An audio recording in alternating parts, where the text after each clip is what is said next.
Again, Seane Shaw with Dinner and Dialogue. Thank you so much, Miss Ruth Carter, for taking time out for me. This is an exciting episode for us. You're going to be our 12th interviewee. Very exciting. Many of our viewers know you for your work for Black Panther, but you've done a number of projects, I think somewhere north of 40. Oh, really? Okay, I've counted. Yeah. So, it's been really, really remarkable work, and we're excited about doing that. I know when working with Black Panther, it has been such an impact from a global perspective. Mm-hmm. What was one of the proudest moments that you can share with us in being involved with this project? I feel like I was proud in many sections. In the interview process, talking with Ryan Coogler, and him being really happy that I was willing to come in and discuss the possibility of doing the film with him. You know, he expressed to me that when he was a little boy, he and his dad went to the movies. They saw Black Panther. They saw Malcolm X together, and he remembered that experience with his dad.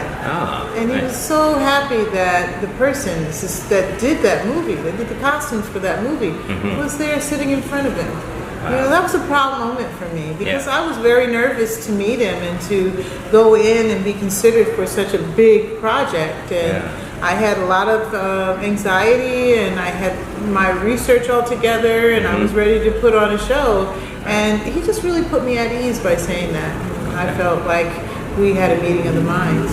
Yeah, as a director, did he give you full disclosure on and freedom to do what you needed to do for the film, or was he really engaged?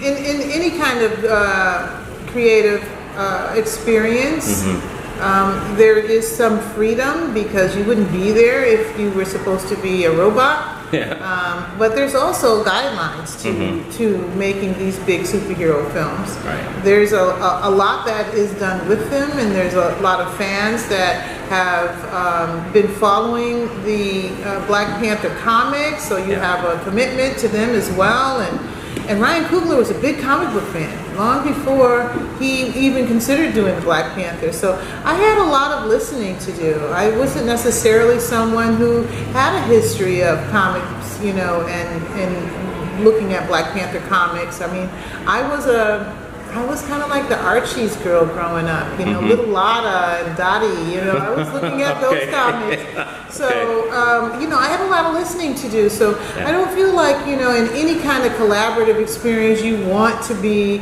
left alone. You really do need a collaborative experience to produce what we did. Right. And I know that there's a lot went into the costuming as far as the storytelling piece of it, because each piece seemed to represent a story in itself. What type of research went into making sure that you depicted the right story that you wanted to convey? Well, as a costume designer, we're storytellers. So part of telling the story of a person is in the garments that they wear. And with each costume that was in the Black Panther, a lot of thought went into, you know, what the story was. So you would take the Dora Milaje, for example, and you wanted a costume that looked like it had history, that this just like a samurai, you know, or just like a, you know, ancient, you know, armor. You know, this is a uniform, and it's the highest ranking female fighting force in Wakanda. They protect the king. You know, anything that high ranking has a history and has a story. You know, a Dora Milaje could train her young daughter to be a Dora and then pass down her uniform. So the uniform had to, you know, give you the sense that this is something really, really an honor to wear and an honor to have, and it's something that travel through the history of Wakanda. And you know Wakanda's made up. Yeah. You can't go to Wakanda. That's right. I mean, as many people who wanted to go and try to look for flights. No, it was not. You can't get a passport to Wakanda. But we wanted it to feel real. Yeah. And we wanted its story to actually have a background. And they worked really hard. Hannah Beekler and Ryan Coogler. Hannah was a production designer on long before I came on. Yeah. And, they created, a history, a written history that you could open up like a manual, right. And just understand, the Dogon tribe of Mali was the inspiration for the Jabari. Yeah. What do you want your viewers to walk away with most when they see your work on film? I feel that I want people to walk away with a newfound sense of Africa pride. Because we are all from Africa. Yes. And it's not just one big old place that has the same history. It's a vast resource. So yes, the world of Wakanda is something that has a history, and it's based in Africa. And so we want people to leave feeling a sense of pride in themselves, and children to really have an idea about who they are and how it's okay to have kinky hair, and it can be styled in beautiful ways, and you can be a strong woman, and you can be a scientist, a queen, you can be a prince or a king, and I also think that Killmonger's character too is something to walk away with, knowing that if you're troubled, you have every right to fight for your place on the throne. Yes. So those messages were very clear, and I think people walked away with their chest up high. Yeah. Was this your largest project as far as the number of people you had to be concerned with regarding costumes? Well, it wasn't the largest number. I mean, I did Selma marches. I did Malcolm X and the Nation of Islam. I did big films with lots of background. I mean, I'm Gonna Get You Sucker had a lot of people in it, but it was the most dramatic of them all. Dressing the Warrior Falls, I personally delved into that, one-on-one with people, and really wanted to show all the different areas of Africa. And in that, we created a world, and when you create a world, it is a big project. Right. So, what are your thoughts on Oscar buzz with this film? Best film. Yeah, I don't have thoughts on Oscar buzz, but I do have thoughts that, I have a dream that we'll all be in the room together celebrating, and that's what I want. I want us all to be together. When I was nominated for Amistad, the DP, Janusz Kaminski, and myself were the two that were nominated, and I remember, people were out of town. Debbie Allen, who produced it, was out of town, and it was like the loneliest nomination I ever had because it was just the two of us. We didn't have the rest of our filmmaking family. We didn't have our core there at the table. So, as much as I think that we're all deserving and we will be there, I'm just hopeful that it's going to happen. Yeah. Well, speaking of that small minority that you mentioned, the Academy inducted, I think, a little over 900, or invited 900 this year to be members of the Academy, which is up from last year. Do you think that there's enough that's going on from an Academy perspective? I am a member of the Diversity Committee of the Academy, and I was very proud with the number of costume design entries that we were able to accomplish. It was not an easy task to find those who were of the standard that the Academy wishes to keep. So there's a certain number of films that you have to have. There's a certain caliber of artistry that has to be there. But we found them. We found them in India. We found them in Mexico. We found African Americans. We found Africans. And it was a joy to, on the day of the prince marrying his bride, that we too were embracing diversity. Yeah, I think that's very important. And speaking of diversity, you have such a vast body of work that's been remarkable, and it really is a storytelling type of experience in itself, as far as the types of films that you have been engaged with Selma, and, you know, I'm Gonna Get You Sucker. You know, speaking of which, those platform shoes, those goldfish shoes that were a part of that film. I mean, you were an innovator well before your time. Looking at that, I mean, what went into that? I mean, that I just wanted to kind of divert a little bit from. Yeah, well, I'm Gonna Get You Sucker was during the time, I think I was, 27 years old, and we were all young filmmakers running around Hollywood, and there were funny stories. Keenan Ivory Wayans was a writer and director, and he is a funny man, and he wrote in his script that Fly Guy would get out of prison and adorn himself in his pimp clothes, and he would put on his goldfish shoes. So we had to make them, and basically it was an aquarium. It was an aquarium made lucite heel and platform. So I think that goes down in history now. I think so. It's indelible. I mean, everyone remembers that from everything. So that's awesome. And I would be remiss not to mention, now that we're here, and I just happened to be walking down Hollywood Boulevard, as we've lost one of our greats, Aretha Franklin. Just thinking, I said, surely she's been a part of one of these amazing films that you've done. And Someday We'll All Be Free was part of the soundtrack for Malcolm X. Yes. And just really, really a beautiful song. I was listening to it as I was preparing to speak with you.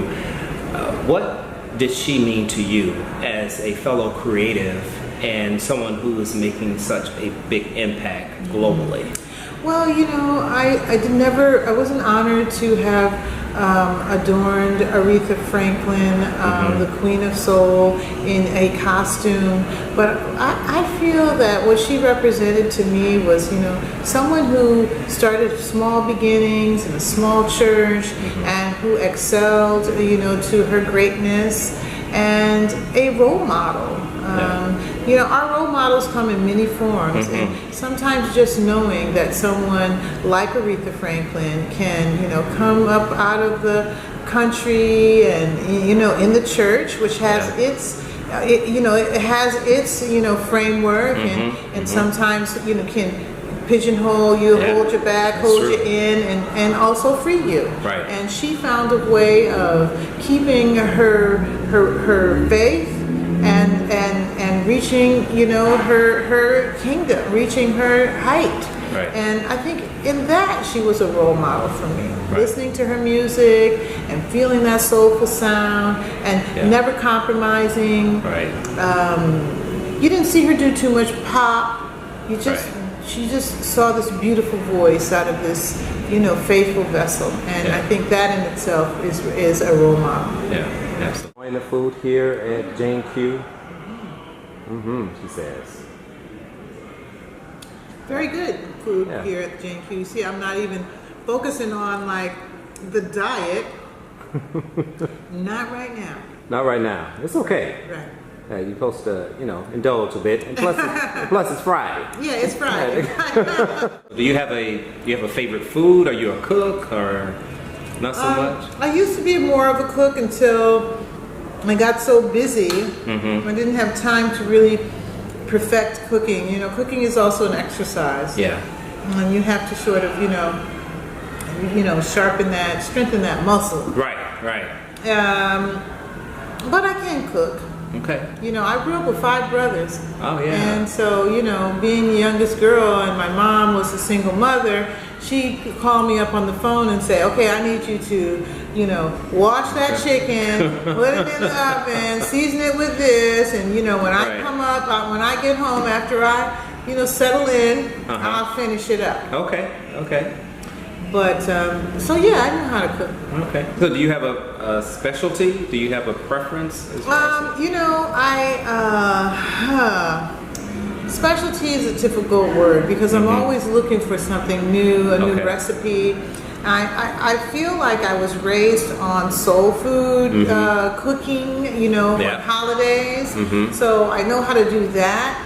But, you know, healthy kid cooking is of a great interest. And so if, you know, someone tells me about a new recipe where I can stir fry something or keep something fresh, I'm always looking to combine new tastes and flavors. You know, my niece is a chef. Oh, nice. And yeah, she came to live with me for a year, and I thought I was a really good cook when she came in. I was like, what? You know, and all of a sudden I had different knives and different fresh spices, and then when she moved out, it was like a barren wasteland again. So, you know, she really showed me I had a lot to learn. You know, knowing how to fry some chicken and bake some yams ain't cooking. Ain't really knowing how to cook. It's knowing how to burn. Oh yeah. There's a difference. There's a but, difference. But that ain't bad. It's those not two bad. things you did. No. I'm not coming down on anybody who can do that well. Because some people cannot do that well. That is true. That is very true. You know, there's such a world of cooking out there, and so I just always feel like I'm a student. Okay, awesome. Now, is there some type of ritual that you go through when you are in your zone, when you're, you know, creating certain designs? Do you like listen to music or, you know? There's times when music plays a great part. If I'm dressing background, if it were Wakanda, I'd listen to a lot of world music. Okay. If it were the 70s, I'd listen to some Marvin Gaye. Right. You know, and that does play a role. But for the most part, you know, I need my brain. I need my brain not to be distracted. That's true. So I need some peace and quiet. So I do that. I do quiet time in the morning. I feel like some of my best ideas come to me, you know, as soon as I wake up. If I have a difficult problem, I don't know why my brain is problem solving while I'm sleeping, but when I wake up, sometimes the solution is right there in front of me. So I respect the quiet time that I need. Okay. All right. Well, yeah, I can respect that because I'm an artist. I paint. Oh, so I too like to listen to music. Wow, yeah, while you're painting, of course. Ooh, yes. Amazing. And what type of paint do you use? I do abstract, oil on abstract canvas. with oil and canvas. Yeah. Fantastic, impressive. Yeah. I love oil too. Yeah, I mean, it took me some time to get comfortable in that because it takes some work. Not to mention that it can be costly. Yes. But it took me some time. I did watercolor for a minute, and I did pencil. Then I slowly got in there, and I really enjoyed the blending. Yeah, the blending. And the shadowing and mixing and all that is really creative. And I like how long the paint stays wet. Yes. Because you can really work out your problems, or you know, make some really beautiful layers once it dries. So, you know, there's so many different directions you can go in. I guess some people with acrylics, you know, it's not as toxic and it dries fast, and you know, there are virtues to acrylics too. But I just tend to like the oils. Okay. Do you have a particular style that you like when it comes to painting? Most of my style is realism or surrealism. Okay. And I paint on really big canvases, you know, 6 feet by 8 feet. And I take my time. They're never finished. You know, you have to yank them out of my hands. But they also take a long time because they're big. And I recreate, I re-experience fitting photos. So I have a lot of like wonderful fitting photos of Angela Bassett as Tina Turner and Oprah and the Butler in my fitting room. You know, posing on seamless paper in their costume. So I repaint it, and I paint it in more of a painterly way. So it's like I'm re-experiencing that costume and that person and the energy that flows because I had that experience in person, and now I have a memory of it with this photograph. So I paint what I remember and what I feel the emotion behind. Okay. Now, when you're painting, do you sketch first and then paint, or do you just I do a sketch, a big sketch on big sketch paper, but I don't sketch onto the canvas. Right. and I use my initial sketch as kind of like my guide. I have it up next to the canvas so I can kind of, free flow. I don't like paint by numbers. Right. I'm kind of trying to be more painterly with my canvas and sketchy with my sketch. Okay, painterly and sketchy. Okay, I like it. Okay. Yeah. Very good. Very good. So have you always painted? I've always painted. I've always drawn and painted. I have a family of painters. My brother's a painter. Okay. 2 brothers are painters. But nice. Everybody, back in their days, and also like as when I was a kid, it wasn't necessarily a way for a black man to raise a family. So my brother became an air traffic controller, but he was a master at oil paints, acrylics. Nice. His wife was allergic to the oil, the smell, the toxic smell. So he stayed in the acrylic world. But beautiful, had beautiful shows and, really a trained eye. And so anytime we had questions, my brother that's closest to me and we'd go to him. He was the master painter of our family. Oh, that's awesome. Yeah. That's awesome. Any other hidden talents that we would never know about? Because we just happened upon that one. That one just kind of came out of nowhere. That's awesome. That's what I do to kind of decompress. Okay. I have my 2 fondest paintings are when I needed to decompress the most. And I have one pastel that I've done, and it's also I call it 2-part harmony, even though it's 4 girls in the bathroom in their pajamas singing to the brush. I call it 2-part harmony because you have to frame them together. However, there was one of the girls that I really couldn't figure out until I was needing to get that painting, get that out and start working on it again because I needed to decompress, and I just saw her, and she's my favorite now. Is there a special time of day that you like to paint, or a season? Because I like to paint when seasons change. Oh, really? That really influences me. Seasons don't change in California. Well, that's true. That's true. Well, if we were back east, of course. I mean, fall in Massachusetts is amazing. Yeah. I took it for granted growing up, but certainly a beautiful, scenic, picturesque place in the fall and in the winter. But I know that the light affects what you do. That's true. So I like the sun, and I paint in my living room. My brother also taught me not to be a messy painter, and so I pretty much have everything kind of methodically laid out. I have my color mixing all laid out, and then I just go at it, and it's a cathartic experience for me. Yeah. Awesome. That's an amazing hobby. I enjoy it. Some people are intimidated by it, but when you look at Basquiat and herring, and you can see the expression that you can express. You can see the messages that you can convey. It's for everyone. Yeah, it is. I have a friend of mine who's really an amazing artist, Marcus Bishop. His stuff is amazing. Amazing. I mean, I just and he's on Instagram doing his work. Marcus Bishop. I'm gonna remember that. And he's often painting while on Instagram. So he's showing you. So this ain't no. Let me look him up. So this is no paint by number, Marcus type Bishop. thing. It's awesome stuff. He inspires me. What's next for you? I mean, you have this amazing body of work. You just came off the heels of Black Panther. Did you find yourself getting more phone calls? Were you're requested more often? I've never been lacking of job opportunity. Yeah, I'm sure. I'll say that. I'm sure. And I've been blessed in that way. Yes. Now people want me even more. And I just hope that they realize that every good endeavor has a team behind it. And not only did I have good direction from my director and from the studio, we also had a team of people working on creating these garments that were in the top of their class. So just bringing me on board isn't necessarily going to get it all. Right. You have to also hire the team. That's true. And you also have to have the vision.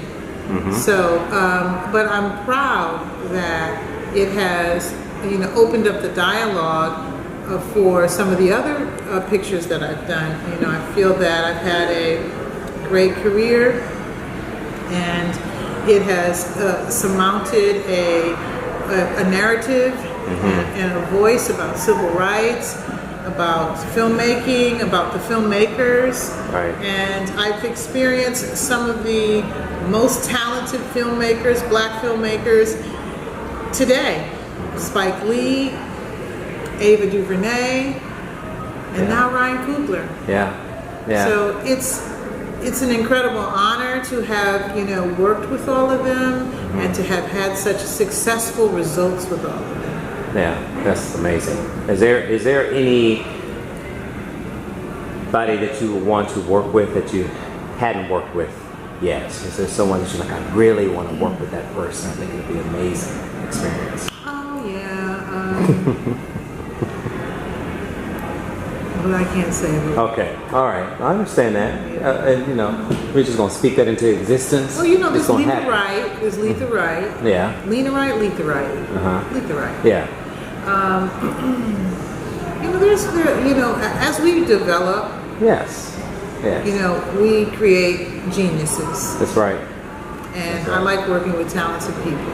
Yeah. Yeah. So do I. Yeah. It's a pleasure to have worked with you. I can now say I've worked with on Dinner Dialogue with the great Ruth Carter. Thank you.